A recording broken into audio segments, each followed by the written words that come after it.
മലയാള പദ്യത്തിന്റെ സൗമ്യമായ താളത്തിൽ professor J T ആമ്പല്ലൂരിന്റെ ശബ്ദത്തോളം ആഴത്തിൽ പ്രതിധ്വനിച്ച ശബ്ദങ്ങൾ വളരെ കുറവാണ്.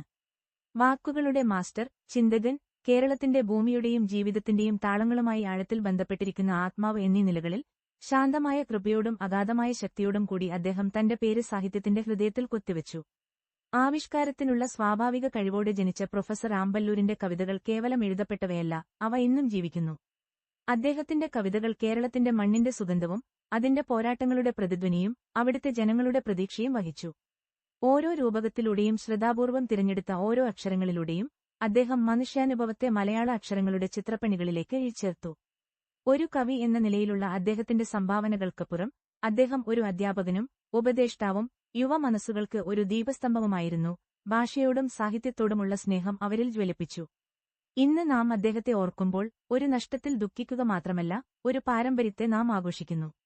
അദ്ദേഹം അവശേഷിപ്പിച്ച പേജുകളിലൂടെ പ്രചോദനം നൽകുകയും ഉണർത്തുകയും പാടുകയും ചെയ്യുന്ന ഒരു പാരമ്പര്യം.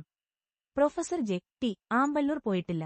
നമ്മെ സ്പർശിക്കുന്ന വരികളിലും ഓർമ്മിക്കുന്ന ഹൃദയങ്ങളിലും ചര്യകൾക്കിടയിലുള്ള നിശബ്ദതയിലും യഥാർത്ഥ കവിത ശ്വസിക്കുന്നിടത്ത് അദ്ദേഹം ജീവിക്കുന്നു.